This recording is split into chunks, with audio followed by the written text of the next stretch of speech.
रिश्तों का दर्द कहानी। दोस्तों, आजकल जो शादी में विश्वास रखते हैं वो तलाक में भी रखते ही हैं, क्योंकि अब वो ज़माना नहीं रहा कि लोग शादी को 7 जन्मों का बंधन समझकर एडजस्ट करते रहें। अब बात ना बने तो तलाक होना आम सी बात हो गई है। लेकिन क्या तलाक हो जाने के बाद भी दो लोग अपना अपना जीवन सुख चैन से बिता पाते हैं? शायद हाँ, लेकिन कभी कभी ये भी होता है कि लोग अपने फैसले पर पछतावा करते हैं। दोस्तों, तलाक जैसा बड़ा फैसला सोच समझ कर ही किया जाना चाहिए, यही अच्छा होता है। अपने पति को तलाक देने के 2 साल बाद एक महिला रश्मि ने अपने पछतावे की जो कहानी सुनाई, वो तैश में आकर फैसला लेने वालों के लिए एक सबक है। वो तलाक जो एक बहुत बड़ी गलती साबित हुआ। रश्मि 32 साल की थी जब उसकी शादी हुई थी और अब पति से अलग हुए उसे 2 साल बीत चुके हैं। जब उसका तलाक हुआ तो परिवार और दोस्त सभी फिक्रमंद थे कि अब वह अपने लिए नया साथी ढूंढने में थोड़ी सावधानी बरते। सच तो यह था कि तलाक के बाद रश्मि कई लोगों के साथ डेट पर भी गई, लेकिन उनमें से कोई भी उसके पहले पति की तरह अच्छा नहीं था। इस विषय में वह जितना ज़्यादा सोचती उतना ही ज़्यादा उसे महसूस होता कि उसका पूर्व पति अमन ही उसके जीवन का सबसे अच्छा आदमी था। वो अमन से पहली बार कॉलेज में मिली थी और बाद में दोनों एक ही कंपनी में काम भी करने लगे थे। कॉलेज और वयस्क ज़िंदगी के बदलाव काफ़ी कठिन थे, लेकिन फिर भी दोनों एक दूसरे के साथ थे और कुछ समय बाद दोनों को लगा कि उन्हें एक दूसरे से प्यार हो गया है। फिर उन्होंने शादी कर ली और एक छोटे से घर में शिफ्ट हो गए। उस वक्त उनके पास बहुत पैसे नहीं होते थे, लेकिन अमन रश्मि को कुछ भी दिलाने के लिए हमेशा तैयार रहता था। रश्मि एक बिगड़ी हुई शहजादी की तरह थी, क्योंकि अमन उसका बहुत ध्यान रखता था और उसे कभी भी घर के काम भी नहीं करने देता था। रश्मि खुश थी कि उसे एक ऐसा शख्स मिला था जिसके साथ वो अपनी पूरी ज़िंदगी बिताना चाहती थी। अमन उसकी भावनाओं का भी ख्याल रखता। रश्मि ने कहा कि उसे इस समय बच्चे नहीं चाहिए, तो अपने परिवार का अकेला बच्चा होने के बाद भी अमन ने उसकी बात मान ली। इसी तरह रश्मि के मना करने पर अमन ने सिगरेट पीना भी छोड़ दिया।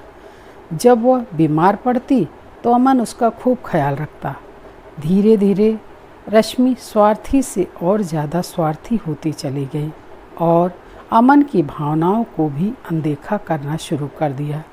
रश्मि हमेशा यही सोचा करती थी कि उसके स्वार्थी रवैये के साथ सहमत होना ही अमन का उसके प्रति प्यार जताने का तरीका था, लेकिन रश्मि यहाँ गलत थी। धीरे धीरे रश्मि की ज़्यादती बढ़ती चली गई, पर सहने की भी एक सीमा होती है। अब बात तलाक तक पहुँच गई, लेकिन तब भी अमन ने इसके लिए रश्मि से माफ़ी भी मांगी। उसने कहा कि वो शर्मिंदा है कि वो उसकी इच्छा के मुताबिक एक अच्छा पति नहीं बन सका।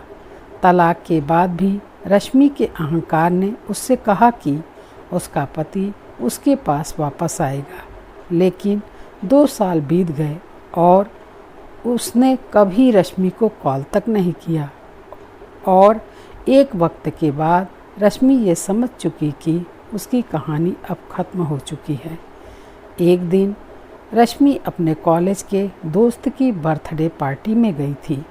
पार्टी से पहले वो एक ब्लाइंड डेट पर गई थी, लेकिन वो बहुत ही बुरी थी। कॉफ़ी ख़त्म होने से पहले ही वो उसे छोड़कर पार्टी में आ गई। उस पल उसे अपने पति अमन की बहुत याद आई कि अमन कितना मृदुभाषी था, कितना प्यार से बोलता था। इसी सोच में उसे एहसास ही नहीं हुआ कि उसके आंसू बह रहे हैं। तभी एक शख्स ने सामने से कुर्सी हटाकर उसे रुमाल पकड़ाया। जैसे ही उसने ऊपर देखा तो चौंक गई। वो अमन था जो मेज की दूसरी तरफ बैठा हुआ था।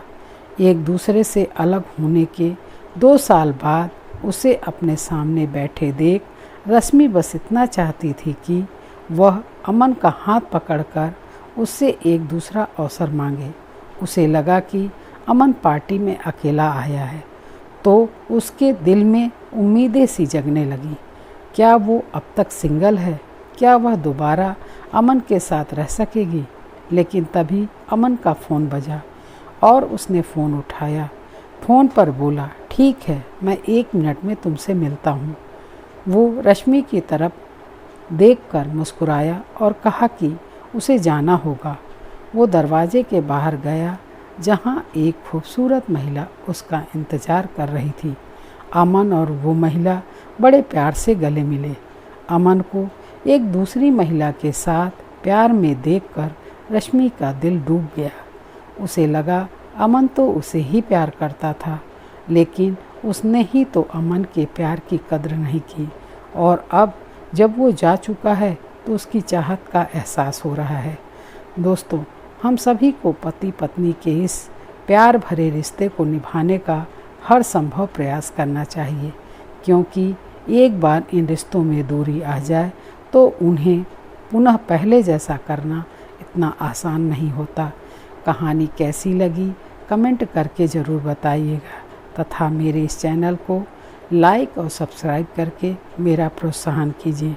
मिलती हूँ ऐसी ही एक नई और अनोखी कहानी के साथ। धन्यवाद।